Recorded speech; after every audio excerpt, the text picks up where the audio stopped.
make a plan and be prepared for that plan to not work. Sometimes students can like think about like, hey, we'll just figure it out as we go. But having an end in mind could help provide clarity of like, what should I be doing now for that end to be possible? Hey everyone, welcome back to Office Hours, where we explore the key trends shaping higher ed and what those trends mean for students and families. Today I sat down with Sabih bin Wasi, who's the co-founder and CEO of Stellic. This is a really interesting conversation where he talked a lot about Sabih's experience as a first-generation college student, as well as the complexities that students have to navigate when completing their degree. Really excited about this conversation, so let's jump right in.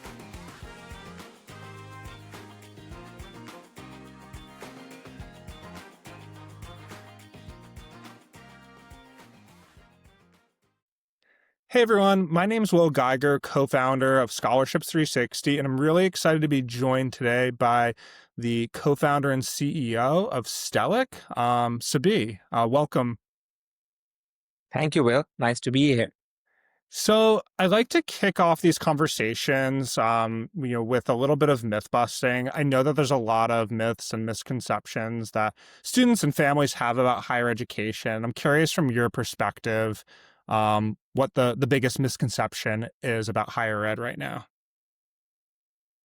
Um, a couple of things come to my mind. I think the big one is like, and this was my own misconception, going through the college, I was like more focused on academics. I was thinking of university as as a place to go learn about like content of the courses, and I think like I learned that it was a transformative experience, and frankly, courses had the least amount of role to play towards for that, right? Like it's the connections we built, it's the activities we did, it's the like self exploration that went through it, which was like outside of the assignments, outside of the classroom content. So for me, I think that was one big thing.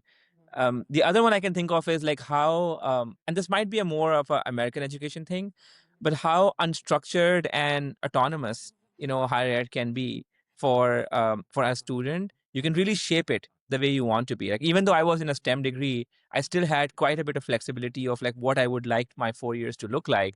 And I walked into the college thinking that everything will be like, laid out for me and every decision would be made for me. That wasn't the case.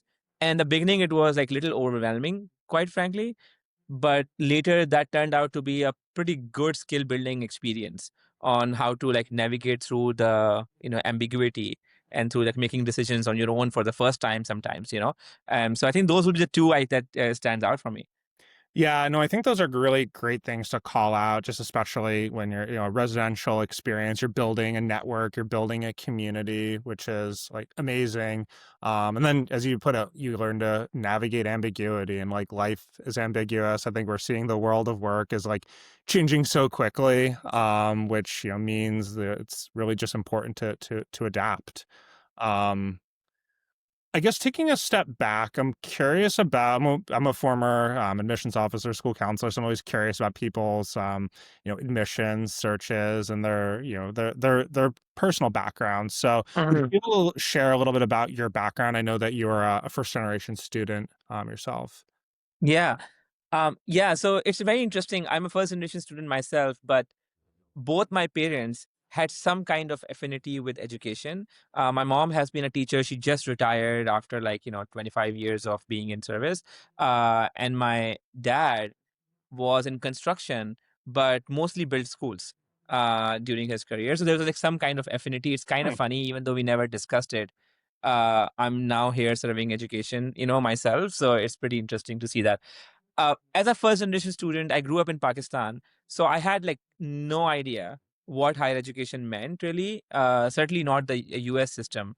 So, even these simple concepts like prerequisites, majors, minors, like why should I have to take both major and minor? What does dual major? All of these different terms, like I didn't know what they even meant. And so I was gonna go to UK for studies, but last minute decided to take a gap year, and learned quite a bit about like life in general. And I think it actually set me up quite well for coming back to undergrad, and then got introduction to the US education system. So that was a quite a journey. And I'm just got very blessed to get to the college and go through the experience I have gone through. And as I said earlier, like I just somehow thought it would be like classes and exams and like, assignments and all. And it turns out to be so much more than that. It's such a transformative experience for me. So that was kind of a journey being a first generation student. Yeah, what did you when you did your gap year, I'm curious, did you was you know, did you do the entire US admissions process, or did you defer your enrollment for a year Yeah, at I had. Carnegie Mellon? It's very interesting, and this is like a maybe a risk taker in me. Both times, the first year, the second year, I only applied to like a couple of schools. So there was no like a backup plan really per se. And so the first year I only applied to a couple of like schools in UK. And then there was some visa, discrepancy or something like that.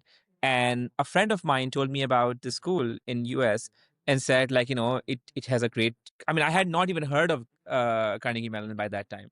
So then I learned quite a bit about it. And it turns out like I used to love coding even before like, coming to college. So like so many things that I was using were like, originated through the work of that school. So it became kind of a dream school pretty quickly within a span of a month or something.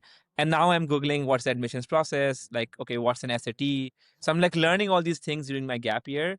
And throughout the year, like, just like because I think the gap being a first gen student was somewhat filled by students who had gone to that system before. And so they had an understanding of what that looks like. And, students love to help. So they were guiding me around some of these things. And I learned through the admissions process with that, did some, tests, standardized tests and those kind of things, and ended up being here. The financial piece was obviously a huge factor of that. Um, my parents could only afford, like, from all their savings, could only afford to get me a ticket to travel, but everything else was kind of on me. And I was fortunate enough to identify like the scholarships and financial aid system to make it happen. Yeah, no, that's an incredible story, and yeah, the financial component is obviously like a big part. So I'm glad you touched on that. And yeah, Carnegie Mellon I know has a they you have a strong endowment and generous financial aid program as an institution. Um, I'm curious when you got to campus, kind of navigating this like American college system, just like what were some of the big challenges you faced? Like I guess really, going backwards to like your freshman year. You can Yeah. Um, So I think first, like this myth of like, everything will be laid out for me was the challenge by itself. Like, I have to navigate what these things really mean. And I think our class was one of the last ones where the catalog was still printed, right? yeah. And so now you have to make these choices about what electives and what courses I want to take. And I have no idea what's the difference between 100 level and 400. I honestly thought they are just numbers. And so this idea of 400 level courses being for seniors and 100 was like not something I was aware of. So here am I like taking a couple of 400 level courses in my second semester. And I am surprised. The other students are surprised. What am I doing in this particular course? So I think that, but I'm glad I did it because the content was still helpful. So just navigating decision making process of higher ed was, I think, one piece that was like interesting, and as I said, like it helped me grow, but it was in the moment felt pretty overwhelming. The other thing was like this idea of transfer was also new for me. So I had a bunch of courses I had taken before, but this like unlock that you can skip some courses because you have transfer credit was something I wasn't really aware of. And so I found out that I think at 4 of my courses I could get transferred for, and I'm finding out in the finals week. So I'm thinking I've already taken the content. What should I do? So it was like a little bit like annoying, honestly, to like figure out like I could get transferred for things that I have already learned. So that was an interesting experience. But then after that, I had understood that better for the subsequent semesters. So the other challenge, and again, this might be a very first gen thing, is the universities usually have a lot of support and help they can provide. But as a student, you may not know they exist. Mhm. The mere existence of like mental health counselor or academic advisor is something that it might even land on the email. But as a student, like, I mean, you're not like really remembering everything you're consuming in the first few weeks. So I think for me that was a little bit of a challenge to navigate that what are all the possible ways I can learn, or I can get support from, and so I think that was a big unlock once I understood that wait, I don't have to talk to the professors just in college or just in the classroom. I can go hang out with them afterwards, and they actually will find it, in somewhat rewarding to be helping the students out there. Those were the kind of learnings that took me like, several semesters. And I think it really changed my experience knowing what kind of access I have of the support that schools can provide. Yeah, I think there is a lot of truth to you just like don't know what you don't know, Right, right, just what the right questions to ask. I think sometimes like you're also it's like interesting in college like the way it's set up can be quite segregated by like grade level, and there's definitely like things that you would know from talking to older students, and that's not necessarily always baked into the sort of advising fabric of the right. school.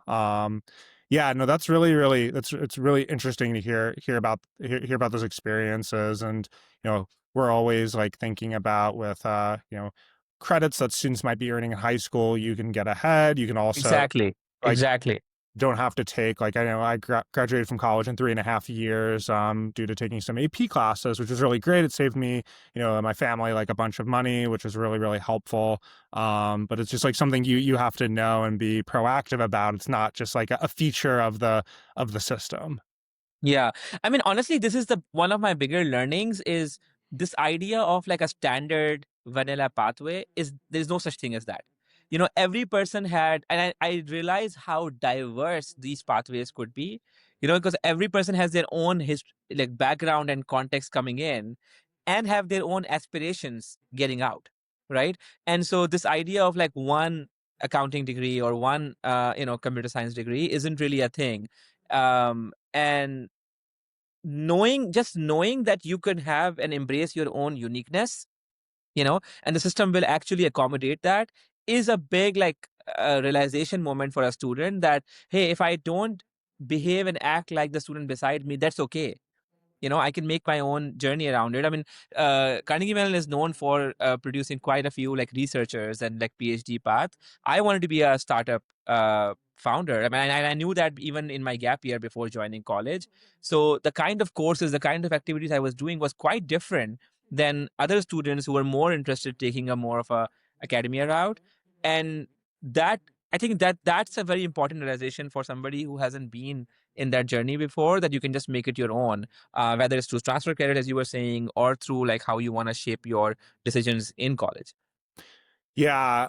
I guess connecting this to Stellic, I'm just kind of curious. Like, it sounds I'm seeing a lot of like how this may have informed the initial vision for the companies. But yeah, can you share a little bit about that origin story and just connect some of those dots between some of these learnings at Carnegie Mellon personally and building this company?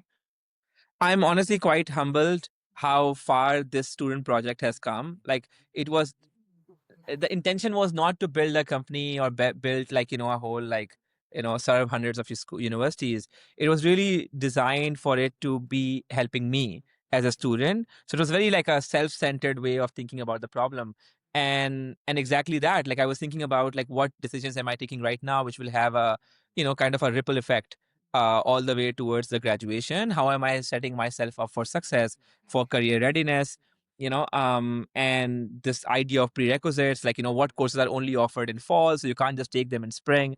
These are all the decisions. The data exists, but the consumption of that information is kind of all over the place, right? And so having this big picture thinking, having to personalize your journey towards graduation, having to discover what support is available when you need that support, were kind of like my own pain points. And as I started working on this project, I naturally talked to my advisor or like other staff members, and it gave me such a like eye-opening experience of how massive this problem could be. It's advisors are advising like 300, 400 students at any given time, so it's impossible for them to keep track of every single student in their mind. So how can technology help identify the students that need help? So it kind of took this like very natural or seamless evolution from being a student centered tool to becoming a system that would help advisors identify students who need help and be able to help them at scale. And then like the third natural thing was, as we were accumulating more engagement on the platform, leaders and registrars were asking me like, wait, can we find out how many students need this course next semester and how many students are planning to take this particular elective a year from now? And I can now inform my resource allocations, whether it's classrooms or instructors, accordingly based on how students are thinking. And this was like a completely new set of data or information that universities were getting. And so we added that as a third piece. So the initial vision was like really about like as a student, setting myself up for success to get the best ROI possible from my college experience, right? Make the best decisions, most informed decisions, most personalized decisions I could make, right? And it turns out that there was all these dependencies, and now it has become this like a full-fledged platform serving universities. So for me, honestly, I would categorize this as more of a happy accident. How we ended up serving a million students through this way.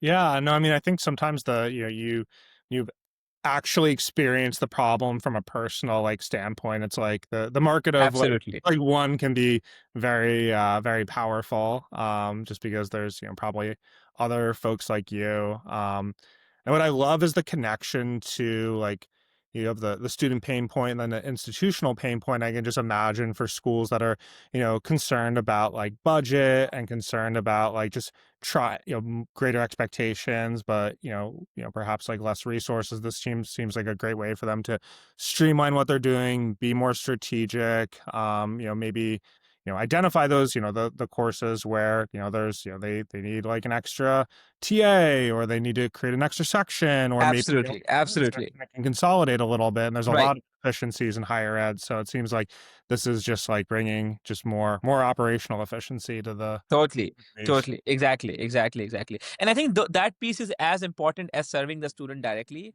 Because, like, if we don't react to what students are wanting to do, then that plan becomes like less confident of a plan, right? For students. So, this kind of like having this yin and yang between like students and staff members working together with this kind of data, it actually unlocks the potential of it.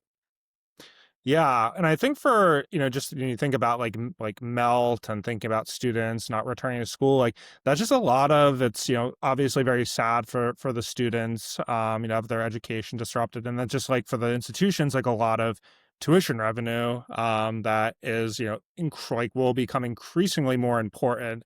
I know a lot of schools are just focused on like meeting their, first year enrollment goals, which makes sense. But I think also just like thinking about graduation rate, thinking about attrition, thinking about melt are equally important, just because the business model just depends on bringing in students who are continuing to progress and continuing to pay tuition at the institution. Absolutely, absolutely. And I think like I tell this to our team, like if somebody has gone through 2 3 years of their journey and have taken a loan to make that happen, um, it's really annoying and have sometimes lifelong implication to not get a degree at the end of it, to give up at the end. So now you are in a situation which is you have all this debt, you have less likelihood to believe in your own dreams because of this.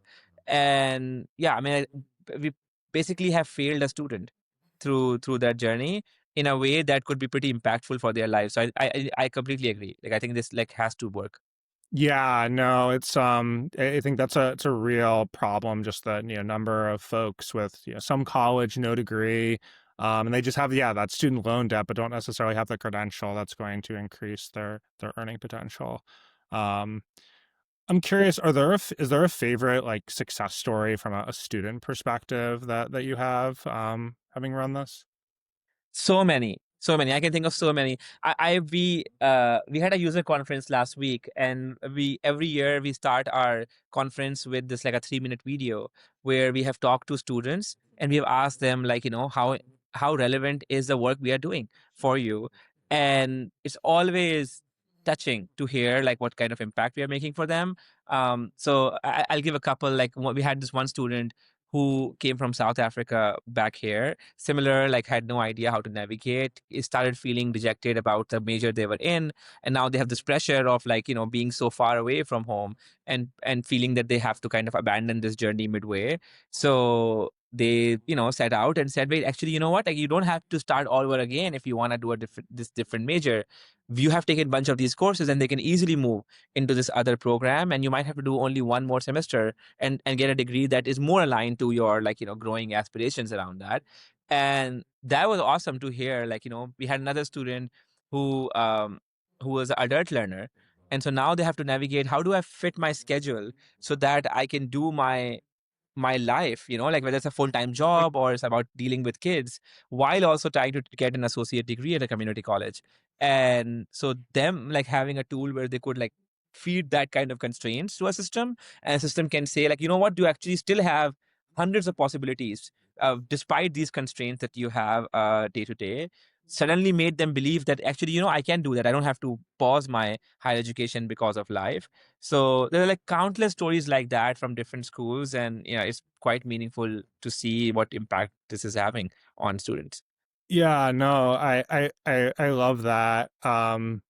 Yeah, I think especially, I think like, for adult learners, that's, yeah, just so key, kind of understanding the, different flexible pathways, that are available to them. It seems like from a university perspective, that's like a real, like, almost marketing tool where you're able to sort of like visualize like these different pathways for students, who, maybe they're a little bit skeptical that, they can't pay for college, or that it's just like not doable and it's going to be too much, and providing them with an actual like a game plan and an action plan. Absolutely. In fact, like one of our recent developments here is opening up the platform for prospective students, right? And so if you have this information even before you apply or come to college, you are like walking in with a lot more confidence of what that journey would look like, what outcomes are possible. And so, yeah, it absolutely could be a marketing, and I would say it's a fair marketing tool. It's not just about like, telling them how exciting it will be, but it's actually grounded in reality of what is possible for them. So you tend to attract students who are more likely to stay because they have a better picture and clarity of like what would the journey look like, for them. Yeah, no, absolutely. And I know you have a solution for, 2-year college, community college students. I imagine that's particularly useful for those students where it is like such a messy process of trying to, figure out where their transfer credits are going to transfer over to. It can just be a very, slow, clunky, journey for them, which I think is really sad, just because I think a lot of students like go to a 2-year college with this idea that you're going to be able to save money, you're going to be able to transfer to a 4-year institution, but it is not like sometimes not a very seamless process. So could you speak Yeah. a little bit about the 2-year college experience on the platform? Yeah, we this is one of our more recent like partnerships have been with like some of the largest community colleges in the country, and it's been a pretty eye-opening experience. I think like the fundamental problems we are trying to solve are same, of what we have learned over the years, but the manifestation of those are quite different. So I'll give an example of that. We have like R1, like Ivy League schools, and there when people think about scheduling of classes, they are trying to add research work, they are trying to add all these other things into their schedule. But with adult learners, especially in community colleges, they are trying to add, as I said, life, outside of college, to make that work. But the fundamental technology that supports both of them is still the same. Even from a university perspective, like in community colleges, completion rate is a very real thing. They don't want students to be like hanging behind. Like so many of the students we are seeing right now with community colleges have some credit, they left and came back after many years to continue the rest of the credential, right? Um, but for a for an R1 school, it might be more about like how can I get accelerated masters and the thing. Mhm, The idea is still the same, which is like how do I personalize my journey, right? So we have learned like how to softly modify the platform to make it adapt to some of these things, right? But the core technology remains the same. I also think the awareness or like being able to like use technology is something that I, again, being an outsider, didn't really fully understand until we started working with the students. How many of the students are comfortable using tools and using like these kind of experiences that I take for granted, as somebody sitting here in San Francisco. So I think those are the kind of learnings we had to do to make it better. And I think the journey is like far from over. One of the new things we have been exploring is this idea of like a transfer pathways. So instead of thinking about pathways just within a community college, what would it look like if that pathway is directly showing, hey, if you can do 2 years here and you can then get a 2 year degree, like 2 more years and you get a degree from an undergrad college, and showing that possibility even before they start a community college creates so much like visibility, clarity, and honestly engagement or motivation by a student as well. So those are some of the new things we have, or new layers we have been adding through through our more recent experiences. Yeah, no, I love that. Just showing what the like path actually looks like. There's something very affirming for students about being able to see like that, the light at the end of the tunnel and the how they can kind of get from A to B. Just because I think that is a very can be a very challenging thing, especially for students who, they might look at them their schools and then their communities and not see a lot of other students who are going to 4-year colleges or, successfully transferring from 2-year to 4-year colleges, or adults who might be, looking to, upskill, and they just like, don't necessarily see that around them. And I think there is something really compelling about providing that clarity, and that transparency of what this could look like. Um, Truly, truly, truly, yeah.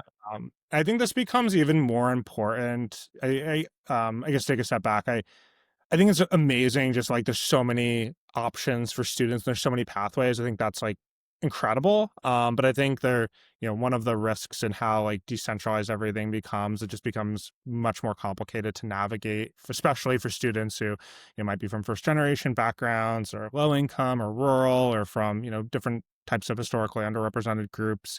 So I like that this is providing like a map, kind of a GPS to help you Totally. connect the dots, in a smart, actionable way.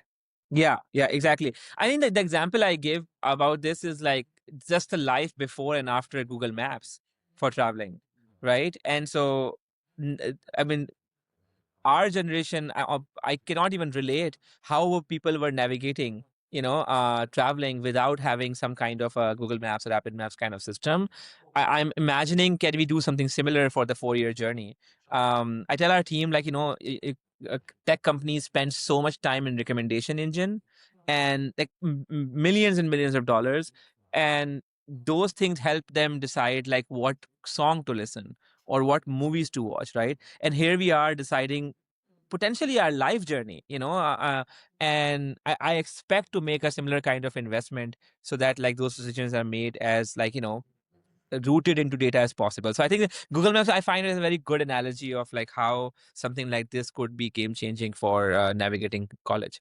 Yeah, I remember when I started at admissions, and I'm, I think a little bit older than you to be, but we did have like the actual like GPSs that we put in the car. But even that was like there was a place in the admissions office. There's all the old maps, and like within a few years we got rid of all of those. It was just literally like drawers and drawers of maps that admissions officers were using to schedule their high school visits and everything. And it's yeah, pretty incredible. Just we've gone from like that to you have like an amazing like be able to like navigate anywhere in the world just Right, with right. device in your Exactly. phone.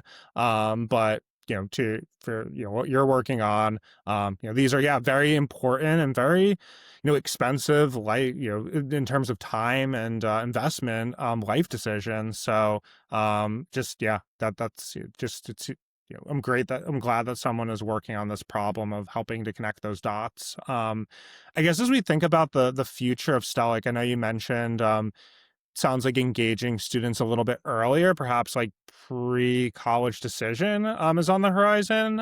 Would you be able to talk a little bit more about that and just where you see Stellic evolving in the next few years? Yeah, that's one of our recent, like, explorations. We call it Explore. That's the area of a platform that is open for prospective student. And the idea is uh, I mean, we had to improve our experiences for first year student, right? Because they are as sometimes like lost as somebody who has not applied. Like they don't know much about it in the first semester or so. So we started thinking about like, wait, what if we assume that they know nothing about college life? What would that look like? And started thinking about like designing the experiences that way, and opening it up. As we were doing that, we stumbled upon this massive problem of transfer articulation. I was surprised to find out that so many of the institutions, certainly in the US, are making these transfers a decision on a student by student basis. So, two students both can get the same course from a community college, but may get completely different credit depending on who processes it and when they process it. And to me, that was like pretty eye opening to see that to be the reality. So I mean, I met people in enrollment or admissions who are saying that they have memorized all the rules in their mind, and so if they decide to walk away, those rules are not documented anywhere. And so the initial idea was to have this platform just open up for prospective students, but as we stumbled upon this transfer piece, we tried to make the platform specialize specifically for transfer students, where they can go and upload a transcript, whether it's AP or whether it's their community college or a different university, and we can tell them in real time how many credits would they have done, how many requirements would they have met through that. And based on that, because we are a planning and degree completion platform, it then allows them to build a pathway taking all of those transfer things into account. And that became a quite impactful thing for both transfer students and for admissions office as well, to find those things and significantly increase the efficiency for the university to not do this manual work, on a student by student basis. So that's one of our more recent things, and I'm hoping by doing that, the students who are in high school or pre-college can can walk in more confident, can get answers faster about their college journey. Yeah, no, that makes a ton of sense. I think you'll definitely see. I ran, being working in admissions, I ran transfer admissions for a few years at the college I was at. It was definitely a very messy process and hard to give students like really clear advice, which just seems like kind of ridiculous. Just that they're applying, and I really it's going to take it takes like a while to be able to tell them like, okay, like this is like what's going to transfer, like this is how many years you'll have to spend at school. And I know just some of the work we do is with like college enrollment teams, and so many colleges, even schools that historically were not relying on transfer student enrollment, are looking to build out their transfer pipelines, just as they're sort of reading the writing on the wall. Obviously we all know about the like enrollment cliff going forward, and just a lot of schools, and even like some very selective schools, are very very bullish on transfer students as a way to um, you know supplement their meeting their enrollment goals, which I think is really interesting. uh Yeah. like having better tools and a better infrastructure will just like I think be a really really big part of that. I just met a school last week, one of top schools in the country, and they were saying that the transfer process could take like 9 months after joining the Wow. institution, right? And so there are 2 semesters in, and they don't know what credits will transfer or not transfer. And I'm like, forget about the efficiencies and all that stuff. That just seems unfair to a student. And usually transfer credits are about introductory courses. So you may have even taken some of these things not knowing whether the transfer will happen or not. So yeah, I mean, this really needs to improve.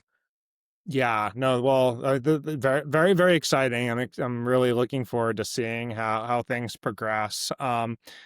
As we start to wrap up, I always like to bring it back to some actionable advice that we can give to students and sometimes even parents. If I guess focusing on a student who maybe they're a senior in high school in the thick of their college admissions process, or maybe they're looking to transfer schools. What is something that they can get started on next week? Um, that you think is really, really impactful as far as their outcomes and their process? A few things I can think of. One, I think make a plan and be prepared for that plan to not work. Both are like equally important things. Why I say make a plan is like sometimes, and I had the same thing in the early semesters myself as a student, but sometimes students can like think about like, hey, we'll just figure it out as we go. But having an end in mind could help provide clarity of like what should I be doing now for that end to be possible, right? Like even simple things like how we spend summer could create a unique edge for us that others may not have, right? And so I would suggest, like, if I was in high school, like if I go back in time and it was in high school, I would say, okay, if I want to get to this outcome, what would I do every semester? What electives will I take? What relationships will I build? What, professors I will try to connect with? All of that, just rooting your decisions based on like an outcome you want to aspire towards, just makes it so much more clearer. And it actually increases the engagement because you're not just doing it for the sake of doing it. You have a very clear, like, purpose behind those things beyond just saying, I want a degree in something. So I think having this kind of like a plan or outcome you're aspiring to and working backwards from that would be helpful. And I'm hoping you have the resources or like, information. Now we have like all these different AI tools. Can they help, like, fill up the gaps for students who may Yeah, not, I think know that information? I think that's a great exercise for students and like total. When you said that, I was immediately thinking of, any like whatever your LLM product of choice is. Like, this is your goal. This is where you want to go, and like you can ask like, this is like I'm in high school, college, grad school, whatever. 2-year college. I'm looking to go back to school. What's a game plan for getting there? And yeah, Yeah. that makes a ton of sense. I think sometimes students are so fixated on just like going to a specific college and like that, like going to fill in the blank brand name college, like that is not the goal, and you're going to be missing out on a ton if you just think it's like this binary like box check, don't check the box of going to the school, and that's going to set you up for life. It's just like really just the beginning and a launching point for something hopefully like much bigger and more interesting. Yeah, and I think there are like a couple of things. And this is also helpful as a leader myself. Some decisions are like what I call glass ball decisions, and other are rubber ball decisions. Right? Choosing which college to go is usually a glass ball decision. Like, like you want to make sure like it's like, making the right one. And now that we have worked with all kinds of schools, I can tell you the culture, the process, and the offerings of a liberal arts college is quite different than a research like science focused, like, school. And so having clarity of like what would jam well with you, as a student, can just make suddenly eliminate, and not you are right, like brand is one part of it, but a bigger part is like, is the style of learning, is Hmm. the values or priorities or the culture of the school aligns with how you want to experience the next, like, 4 years. But I'll also, by the way, emphasize what I said a little bit earlier, like be prepared for that plan to not be the plan that ends up happening, right? Like one of the best parts about college is self discovery. You're learning about yourself. You think that one thing was possible, suddenly you realize I am actually interested in a completely different thing, and that's okay. That's the point of college life. So I think it's but that doesn't mean that not we should not have a plan. We should be okay in adapting the plan as we learn more about our ourselves. The other thing I would say, Will, is like what we talked about earlier. Like college is way more than courses and classroom experience.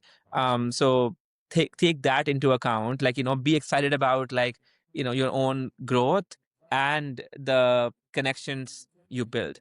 That quite a few will last forever, for life. Even now, we have like 8 friends that we met in college, and every month we do a weekend call with those 8 people. Once a year, we try to all meet. We are all in different parts of the world, but we try to meet one place. And I think that was such an amazing outcome of going to college, to have those kind of like friendships possible. So think of college as much more than a degree, and have a plan for what outcomes you want, work backwards from it, and be okay if that plan changes over time.